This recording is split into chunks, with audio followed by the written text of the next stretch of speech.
하나님이 세운 가정은 위기를 당할 수 있지만 그것 때문에 무너지지는 않습니다.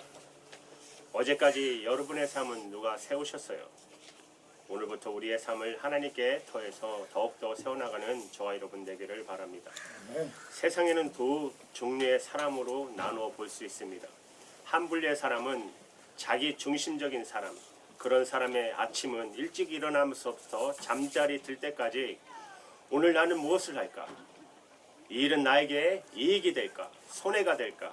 그리고 이 일로 인하여 나는 얼마만큼 많은 것을 누릴 수 있을까? 모든 관심과 관점이 그것에 집중되어 있는 것을 집중되고 있고 그것을 위하여 자기의 모든 것을 투자하는 사람입니다.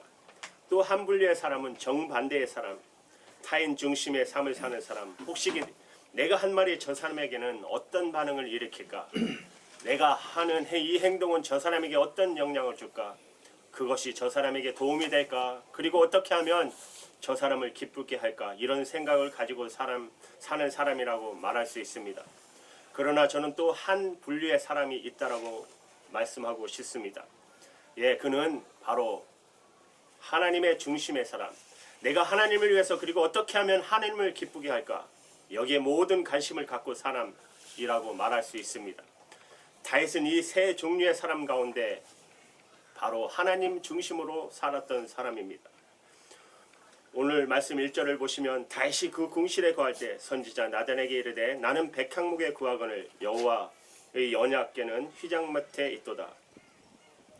이 말씀의 뜻은 다윗은 지금 부귀와 영화를 누리고 있었어요.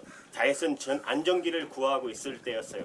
그런데 다윗은 거기에 만족하고 있는 거고 만족하고 그것으로 배부른 것을 즐거워하는 삶을 살지 않았어요. 그는 자기 주변에 대해서 관심이 있었지만 그에게 더 큰 관심은 내가 이러할 때 하나님은 어떤 분이신가? 내가 어떻게 하는 것이 하나님을 위하여 올바른 삶을 사는 것인가? 늘 염두하며 살았습니다. 그런 생각 가운데 살았던 다윗에게 고민거리가 하나 생겼어요. 그것은 무엇입니까? 자기는 지금 하나님의 은혜로 백향목 궁궐에 살고 있는데 여호와의 언약궤 그저 천막 같은 장막 가운데 있었다는 것이에요. 여러분 그럴 때 마음이 편하십니까? 다윗이 마음이 편하지 않았어요. 하나님은 우주 만물을 창조하시고 자기를 지으신 하나님이시에요. 그 놀라우신 위대하신 하나님. 하나님 나에게 모든 것을 주신 분인데 나는 배가 부르지만 그분은 초라한 모습으로 있는 것. 나는 살기 좋은 집에 살지만 하나님은 그렇지 못한 거처에 머무는 것. 이것을 다윗은 견딜 수가 없었고 그리고 그 하나님을 위해서 무엇인가를 해야 됐다는 생각과 고민을 합니다. 저는 다윗에게서 하나님의 사람의 삶의 모습을 배우게 됩니다. 여러분 오늘 여러분은 무엇을 위해서 일하십니까? 무엇을 제일 많이 생각하고 계세요? 물론 여러분 건강하셔야 돼요. 여러분에게 자녀들 행복하게 하는 거 맞아요. 또 더 잘 살기 위해서 열심히 일을 해야도 돼요. 그러나 한번 우리 생각을 넓혀서 내가 아닌 다른 사람을 위해서 그리고 이 세상을 창조하신 하나님을 위해서 내가 할 것은 없는가? 여기까지 우리에게 관심과 마음이 넓혀진다면 우리는 많은 사람들에게 더 많은 존경과 그리고 하나님께 인정받는 그런 사람이 될 것입니다. 여러분 우리의 관심을 좀 더 넓혀서 자아 중심적 삶에서 세계적 관심을 갖는 사람, 우주적인 관심을 갖는 사람, 그리고 하나님 중심의 생각을 하는 사람으로 우리의 목적을 바꿔야 됩니다. 내가 일하는 목적, 내가 오늘 열심히 무엇인가를 향하여 달려가는 그 목적이 하나님을 위한 것인지 이 세상을 위한 것인지 이런 삶을 저와 여러분이 정말 하나님 앞에 삶을 살아가는 저와 여러분 그런 모습으로 바뀌는 저희들 되길 바랍니다. 다윗이 이런 고민을 할 때 나단 선지자가 옆에서 조언을 하잖아요. 2절에 보면 이렇게 말해요. 하반절에 무릇 당신이 생각한 바를 행하소서. 다윗은 그가 이제 하나님을 위해서 하나님의 언약궤를 위해서 거룩한 성전을 짓고자 하는 마음 이제 이행하기로 결심해요. 그런데 놀라운 사실은 이런 다윗의 마음에 대한 하나님의 반응이에요. 저는 하나님이 얼마나 기뻐하실까 생각했는데 오늘 말씀을 계속 읽어보면 하나님의 반응은 우리의 생각과 정반대라는 사실을 알게 돼요. 4절 말씀에 가서 내종 다윗에게 말하기를 여호와의 말씀이 너는 나의 거할 집을 건축하지 말라. 한마디로 말하면 다윗의 호의를 하나님께서 거절하십니다. 노. 나는 너가 나를 위하여 지어주는 집 좋아하지 않아. 이런 말씀이에요. 이때 다윗의 마음은 어떠했을까요? 다윗은 성경에 보면 감정이 굉장히 풍부했던 사람이에요. 시를 쓰고 비판을 쳤던 얼마나 멋있는 그런 감정을 갖고 있던 사람입니다. 그런 다윗에게 하나님의 단 한마디의 응답은 노라는 대답. 그에게 어마어마한 충격과 사기가 꺾였을 거예요. 더더구나 다윗은 자기를 위해서 기도한 것도 아니잖아요. 하나님을 위해서 무엇인가를 하겠다고 하지 않았습니까? 그런데 하나님께서는 안 된다고 말씀하셔요. 저는 한 가지 사실을 깨달아요. 우리가 하나님을 위해서 무언가를 하고자 할 때조차도 하나님은 노라고 말씀하실 때가 있다는 것입니다. 우리는 하나님이 노라고 말하면 엄청난 충격을 받아요. 그러나 여러분, 다윗도 하나님에게 거절당할 때도 있었습니다.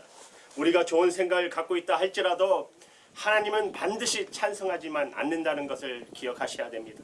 그리고 하나님께서 노라고 말씀하실 때는 왜 노라고 말씀하시는지, 나의 생각과 하나님의 생각은 어떻게 다른지 함께 오늘 본문의 말씀을 통해서 알아보기 원합니다.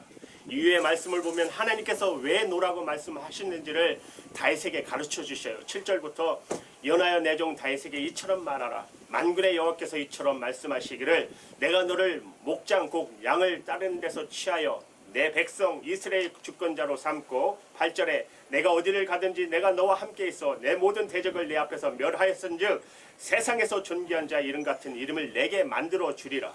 만약에 하나님과 다윗 사이의 대화가 하나님의 노라는 대답에서 끝났다면 하나님과 다윗은 무척 서먹서먹한 관계가 되었을 것입니다. 다윗은 충격을 받았을지 몰라요. 그런데 하나님은 다윗의 생각의 반대를 분명하게 표현하셨어요. 그러나 뒤은 설명을 통해서 다윗이라고 하는 사람 자체가 싫은 것이 아니라 이것을 그 다윗에게 가르쳐줘요. 8절의 말씀에 의하면 세상에서 존귀한 자 이름 같은 이름을 내게 만들어 주리라. 다시 말씀드리면 내가 너의 이름을 존귀하게 하겠노라 말씀하시고, 또 9절에 말씀하면 악한 유로 전과 같이 죄를 행하지 못하게 하며 내가 너를 해를 당하지 않게 하겠노라. 그리고 10절 말씀은 여호와가 너를 위하여 집을 세울지리라. 하나님께서 다윗을 위해서 집을 세워주겠다고 말씀하세요. 우리는 여기서 하나님의 커뮤니케이션 방법을 배울 수가 있습니다. 우리는 흔히 다른 사람의 의견을 반대하면서 그 사람 존재 자체를 부정하는 듯한 표현을 할 때가 많이 있잖아요. 그러나 의견에 반대되는 것과 그 사람을 반대하는 것은 구별되는 것입니다.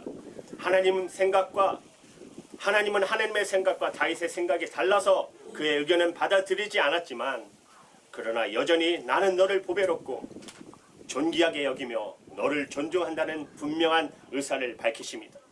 오늘 저는 여러분들이 부모와 대화 가운데서도, 자녀들과의 대화 가운데서도, 또 여러분 아시는 모든 분들과 대화 가운데서도 상대의 존재 가치를 인정하는 말, 이 말을 잊어버리지 않게 되기를 축복합니다. 또 한 가지 말씀을 통하여 주시는 교훈은 무엇이죠? 하나님이 이렇게 말씀하세요. 내가 나를 위해 집을 세우는 것이 아니라 내가 너를 위하여 집을 세워주겠노라. 다시 말하면 하나님은 하나님이 일하시게 하라. 우리가 하나님을 위해 무엇을 하느냐 물론 중요해요. 그보다 더 중요한 것은 하나님이 우리를 위하여 무엇을 하시는가, 이것이 더 중요한 것을 가르쳐 주십니다. 여러분, 우리가 아무리 선한 같은 생각을 갖는다 할지라도 하나님의 주도권, 하나님을 주권을 잊지 말아야 합니다. 모든 우선권을 하나님께 두십시오.